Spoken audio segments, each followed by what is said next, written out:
Et si on se faisait une 14e étape, les amis? C'est plutôt pas mal, hein. Allez, aujourd'hui on est parti pour une centaine de kilomètres. Ça va être un peu plus vallonné qu'hier et que les autres étapes d'avant, puisque je vais traverser les Préalpes d'Azur. C'est un parc naturel régional qui est situé juste au sud du Mercantour, un parc un peu plus connu que les Préalpes d'Azur. Et puis là, ça grimpe. En tout cas, les paysages sont jolis tout plein. Il n'y a personne. Il fait moins chaud qu'hier.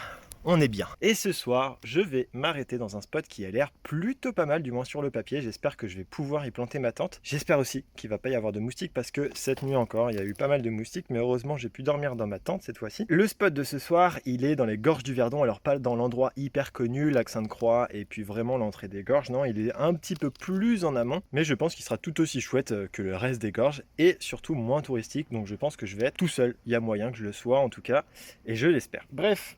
On va reprendre la route parce que j'y suis pas encore et j'ai encore des jolis paysages à voir.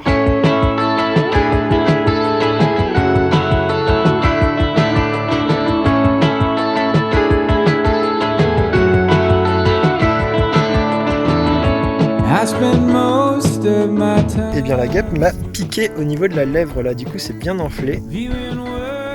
Ouais, on voit un tout petit peu, c'est enflé. Ah ouais, c'est carrément enflé en même. Bref, on est reparti pour une descente d'enfer. C'est trop beau!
Je viens d'ici et en fait je dois aller par là. Et la suite du programme, c'est ça. Alors là on voit une toute petite lumière. C'est le bout du tunnel, c'est pas la mort, ne vous inquiétez pas. Et en fait ce tunnel il servait à essayer de canaliser un petit peu le Verdon, donc c'est le nom de la rivière qui est juste au-dessus, d'où les gorges du Verdon, hein, vous avez bien compris. Je vais attendre qu'il n'y ait plus personne là où j'ai décidé de mettre mon camp, c'est-à-dire un peu plus bas. Ensuite je vais cacher un petit peu mon vélo, je vais me chausser un petit peu mieux parce que c'est vraiment pas terrible pour aller explorer des tunnels. Et puis même, j'ai pas de frontal là pour l'instant. Donc bon, je vais profiter un petit peu d'être mouillé pour me baigner encore un petit peu. Et puis je reprendrai l'exploration un petit peu plus tard en tout cas.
Ça y est, je me suis habillé en conséquence. J'ai rajouté une petite chemise parce qu'il fait froid là. Ça doit pas être terrible le son parce que ça résonne.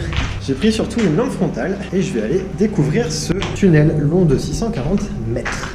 Waouh, mais il est immense en fait. Bon, en vrai, c'est pas tant pour vous montrer le tunnel parce qu'il n'y a pas grand chose à voir, c'est surtout pour voir ce qui se passe de l'autre côté.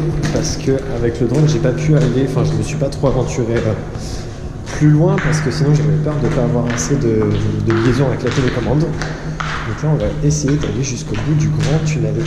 Le seul truc qui me fait un peu flipper dans tout ça, c'est que j'ai laissé mon vélo tout seul. Alors il est plus de 19h et je pense qu'il n'y a pas du tout de passage. Les dernières personnes sont passées. Je pense qu'elles sont parties manger, du moins j'espère. Là je suis vraiment tout seul, solo du ghetto, dans le tunnel. Et là, plus ça va et moins j'entends la cascade. Ah non, je n'entends plus du tout la rivière. Waouh, mais il est super long le bazar. Ça fait flipper. Bon, j'espère que j'aurai encore mon vélo en arrivant. Bon, en tout cas, ça vaut l'exploration. Mais j'attends surtout de voir le paysage à la fin, quoi. Et voilà.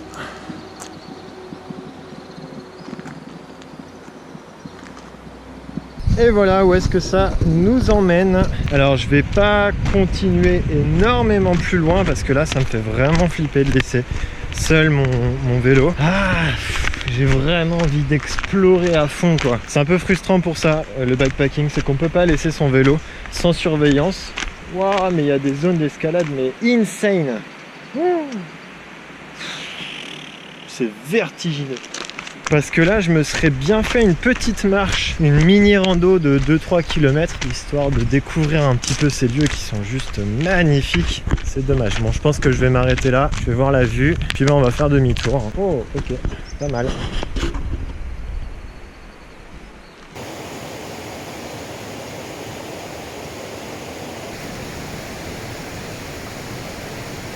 Bon, ça y est, je suis propre, j'ai installé le camp, j'ai été explorer les petits environs, j'ai fait un petit tour de drone, tout ce qu'il faut, il me reste plus qu'à manger. Ce soir, je pense que je vais manger un lyophilisé, je vais pas faire cuire de pâtes, je vais pas faire de feu du coup pour faire cuire mes pâtes, parce qu'il y a un feu à Rougon, la ville qui est juste à côté, et j'ai pas envie de prendre de risque, parce que même si c'est avec une cartouche de gaz, que c'est assez sécurisé, on n'est jamais à l'abri d'une étincelle qui peut partir et qui peut enflammer tout le reste, et j'ai pas envie de donner encore plus de travail aux pompiers, ils ont déjà assez à faire avec un incendie. Je sais que ces risques-là, j'aurais dû les éviter aussi dans les autres endroits, même dans les campings, etc.